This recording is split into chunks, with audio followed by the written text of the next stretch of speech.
Selamat bertemu kembali siswa-siswiku dalam pembelajaran sejarah peminatan kelas 11 IPS dari SMA Frater Don Bosco, Banjarmasin. Kali ini kita akan mempelajari tentang sejarah Islam Indonesia, yaitu tentang kerajaan-kerajaan Islam, antara lain adalah Kerajaan Demak, Kerajaan Banjar, dan Kerajaan Goa Talu. Marilah kita ikuti bersama-sama pembelajaran kali ini.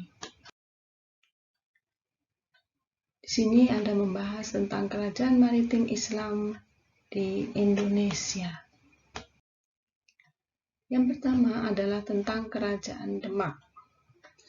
Kerajaan Demak di sini didirikan oleh Raden Patah dan menjadi kerajaan Islam pertama di Jawa.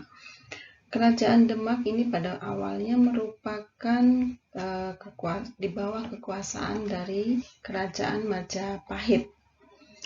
Nah, Kerajaan Demak seperti dikatakan di situ merupakan kerajaan yang didirikan oleh Raden Patah, merupakan kerajaan Islam pertama di Jawa. Di mana pada waktu itu sepeninggal Raden Patah, Demak itu dipimpin oleh Pati Unus yang terinspirasi oleh keberhasilan dari Gajah Mada untuk menjadikan Demak sebagai kerajaan maritim terbesar di Indonesia seperti Majapahit. Dengan angkatan laut tersebut, Pati Unus pernah menyerang Malaka yang dikuasai oleh Portugis, dan penyerangan tersebut menyebabkan Portugis itu mengalami kerugian. Kejayaan Demak itu mencapai puncaknya pada masa pemerintahan Sultan Trenggono.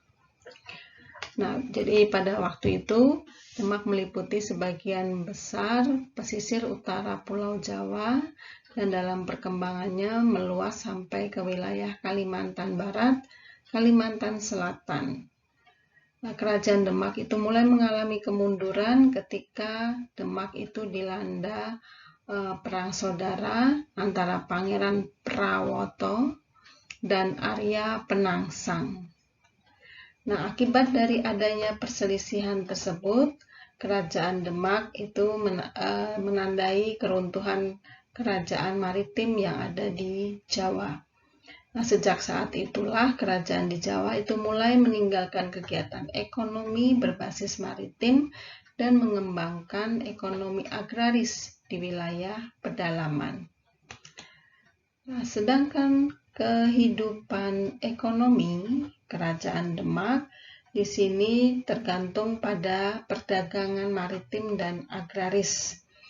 Nah, pelabuhan Demak menjadi pelabuhan transito yang menghubungkan perdagangan internasional antara Indonesia bagian barat dengan Indonesia bagian timur. Sedangkan selain itu juga Kerajaan Demak itu mengembangkan sektor agraris, di mana karena daerahnya yang subur, mereka mengembangkan pertanian dalam persawahan. Nah, beras menjadi salah satu komoditi hasil dagang yang diunggulkan dari sektor agraris. Sedangkan dalam kehidupan sosial, perkembangan agama Islam itu tidak dapat dilepaskan dari peran para anggota Wali Songo di Kerajaan Demak, yaitu Sunan Kalijaga dan Sunan Kudus. Nah, jadi kedua tokoh ini mempunyai peran yang sangat penting bagi pemerintahan Kerajaan Demak, di mana pada waktu itu Kerajaan Demak didasarkan pada asas hukum Islam dan berkembang menjadi negara teokrasi atau negara yang berdasarkan pada agama. Nah, selain menganut agama Islam, mereka juga kedua tokoh tersebut mengajak masyarakat untuk tetap menghormati ajaran agama Hindu, seperti dilarang melakukan penyembelihan terhadap sapi pada saat melakukan kurban. Jadi mereka menggantinya dengan kerbau. Nah, semua tindakan ini dilakukan untuk menjalin kerukunan dengan masyarakat Hindu. Nah, sedangkan dalam kehidupan budaya, Sunan Kalijaga itu meletakkan dasar-dasar tradisi sekaten, yang sekarang itu masih berlangsung di kota Yogyakarta, Surakarta, dan Cirebon. Hasil akulturasi kebudayaan Islam dan kebudayaan lama itu dapat kita lihat pada arsitektur Masjid Agung Demak. Nah, yang berikutnya bisa kita lihat tentang Kerajaan Goa Talo. Nah, Kerajaan Goa Talo ini terletak di wilayah Sulawesi bagian selatan. Nah, Kerajaan Goa Talo ini merupakan kerajaan Makassar yang dikenalnya. Ya, jadi Kerajaan Goa Talo itu raja yang terkenal dari Kerajaan Goa Talo itu adalah Sultan Hasanuddin. Nah, jadi pada masa Sultan Hasanuddin berhasil membangun Kerajaan Goa Talo menjadi kerajaan maritim yang menguasai jalur perdagangan di Indonesia bagian timur.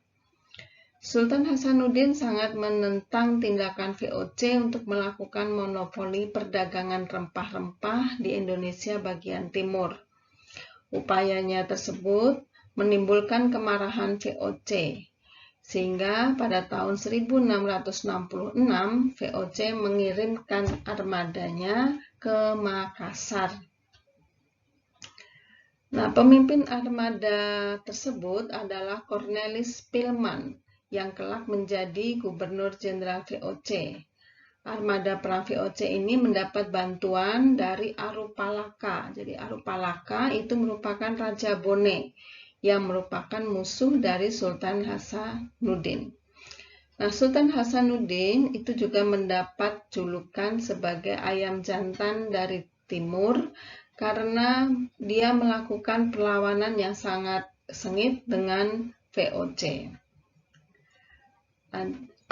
Akhir dari perlawanan antara Sultan Hasanuddin dengan VOC yang dibantu oleh Arupalaka itu menyebabkan Sultan Hasanuddin dipaksa untuk menandatangani perjanjian Bongaya. Nah, itulah yang kemudian mengakhiri dari Kerajaan Goa Talo. Nah, bagaimana kehidupan sosialnya? Kehidupan sosialnya itu adalah masyarakat diatur berdasarkan adat dan agama Islam yang disebut dengan Pangadakang. Nah, jadi kehidupan sosial masyarakat Kerajaan Goa Talo ini cenderung bersifat feodal, di mana masyarakatnya itu dibedakan atas 3 kelas, yaitu Karaeng, golongan bangsawan, kemudian Tumasarak, rakyat biasa, dan Ata, itu budak. Sedangkan kehidupan ekonomi, karena Kerajaan Goa Talo ini terletak di daerah Makassar yang berdekatan dengan Selat Makassar, maka itu menjadi pintu gerbang bagi perdagangan rempah-rempah.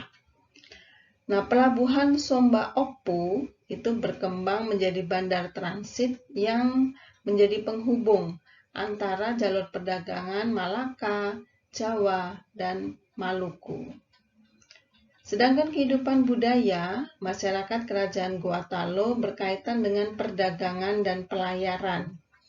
Masyarakat Kerajaan Goa Talo juga terampil dalam membuat rumah adat Bala Lompoa yang berbentuk rumah panggung. Jadi rumah adat ini memiliki banyak tiang kayu. Jadi tiang tersebut melambangkan status sosial pemilik dalam masyarakat.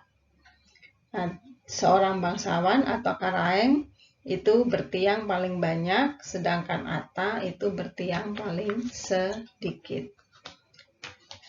Nah, kemudian yang berikutnya bisa kita lihat tentang Kerajaan Banjar. Kerajaan Banjar tentu saja kalian sudah tahu terletak ada di wilayah Kalimantan Selatan. Jadi pada awalnya Kerajaan Banjar ini merupakan bagian dari Kerajaan Daha yang bercorak Hindu. Nah, kehidupan politik dan pemerintahannya, Raja pertama Kerajaan Banjar adalah Raden Samudra yang bergelar Sultan Suryanullah. Nah, sebagai bentuk ketaatan terhadap kerajaan Banjar, Sultan Suryanullah itu meminta daerah-daerah yang menjadi bawahannya seperti Sambas, Batang Lawai, Sukadana, dan lain-lain itu memberikan upeti. Nah, pada masa pemerintahan Sultan Musta'in Billah, ibu kota kerajaan Banjar itu dipindahkan dari hulu sungai Nagara ke Martapura. Nah, pada masa ini kerajaan Banjar itu terlibat konfrontasi dengan kerajaan Mataram Islam yang pada saat itu dipimpin oleh Sultan Agung. Nah, karena memiliki pasukan yang sangat kuat, kerajaan Banjar ini maka berhasil mengalahkan kerajaan Mataram Islam yang ingin menguasai kerajaan Banjar. Nah, bagaimana dengan kehidupan ekonomi? Kehidupan ekonomi kerajaan Banjar itu bertumpu pada kegiatan perdagangan dan pertanian. Nah, lada itu merupakan komoditas dagang utama kerajaan Banjar yang diperjualbelikan oleh banyak pedagang dari Demak dan Goa. Nah, kegiatan pertanian itu berkembang karena peranan Sungai Nagara. Jadi Sungai Nagara ini memiliki debit air cukup deras dan membawa endapan aluvial yang berguna bagi kegiatan pertanian. Nah, bagaimana dengan susunan masyarakat kerajaan Banjar? Jadi di situ dikatakan bahwa susunan masyarakat kerajaan Banjar itu berbentuk piramida. Jadi lapisan teratas merupakan golongan penguasa sebagai golongan minoritas, dan orang-orang Belanda itu berada di lapisan kedua. Karena jalinan hubungan baik antara Sultan dan Belanda dalam kegiatan perdagangan. Adapun golongan yang ketiga itu adalah golongan mayoritas dalam masyarakat yang merupakan golongan terbawah, terdiri atas petani, pedagang, dan nelayan. Nah, itulah bagaimana tentang kerajaan-kerajaan Islam yang ada di Indonesia pada masa Islam berbeda-beda. Kehidupan politik dan pemerintahan, sosial dan ekonomi, serta budaya tiap-tiap kerajaan berkembang sesuai karakteristik masing-masing. Bahkan dalam perkembangannya, beberapa corak kehidupan kerajaan-kerajaan maritim di Indonesia pada masa Islam itu masih dapat kita ketemukan dalam kehidupan masa kini. Nah, jadi untuk bagian yang C, di sini kalian bisa membacanya sendiri dan mempelajarinya.